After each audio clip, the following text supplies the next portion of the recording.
Hello, welcome to this Strong Learn video, and in this video we are going to be looking at representing events using a tree diagram for problems with replacement. Okay, so there are 24 pens in a box, 18 are black and the rest are blue. One pen is removed from the box, the colour is noted and replaced. Another pen is then taken from the box. Represent this information in a tree diagram. So a tree diagram has this kind of format. So we tend to start quite far to the left, and we start in the centre, and that's because this is going to grow outwards. So we are going to have a set of branches. Now usually with these questions you have 2 or 3 branches, simply because having more it becomes quite unwieldy, but it's not too bad here with 2.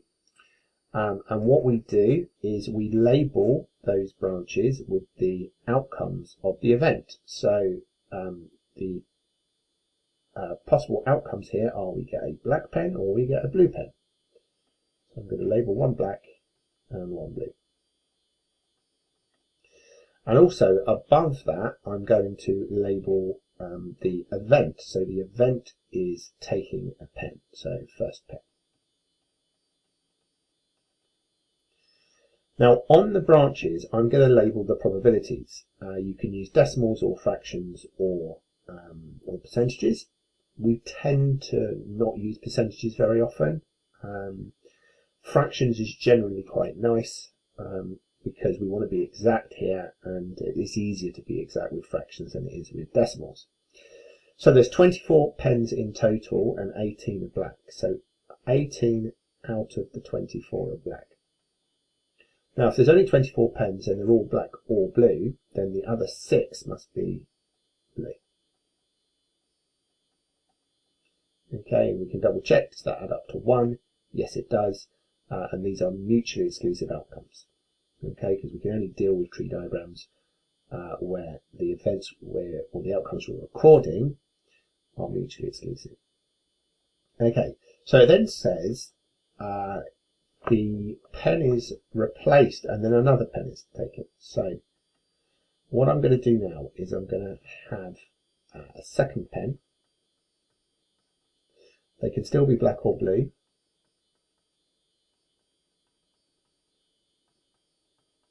Now the reason I've drawn 2 sets here is because the top 2 branches here for the second pen, they come out from assuming we get black the first time, and the ones underneath come out assuming that we get blue the first time. Now for this particular question it doesn't affect the probabilities because the pen was replaced, so there's still 18 out of 24 pens are black and 6 out of 24 of them are blue. Now when you get on to harder types of problems you will find that the probabilities may not be the same on the second set of branches, but for now that's what we're focusing on, and that is our tree diagram. Okay, just going to go slightly further here just to help explain what we can see from this. But if I start at the beginning of the tree diagram and I go along the top branch and the top branch, that represents me getting a black and then another black. The one underneath, well, that was getting black the first time and then blue the second time. The next one down is getting blue the first time and black the second time, and the last one was getting blue the first time and then getting blue again the second time.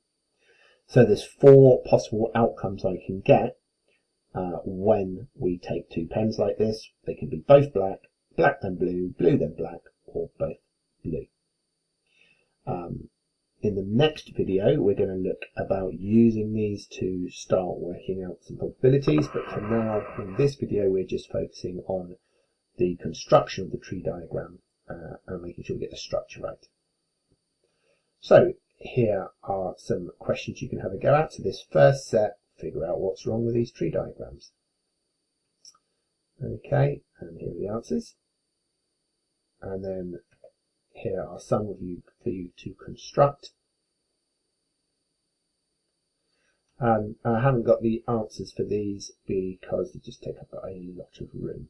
Okay, but if you think about those problems that were identified in the first set, let me just go back. So issues being that the sum of probabilities for a pair of branches don't add up to 1, or there's missing labels. Okay, so watch out for those on these questions.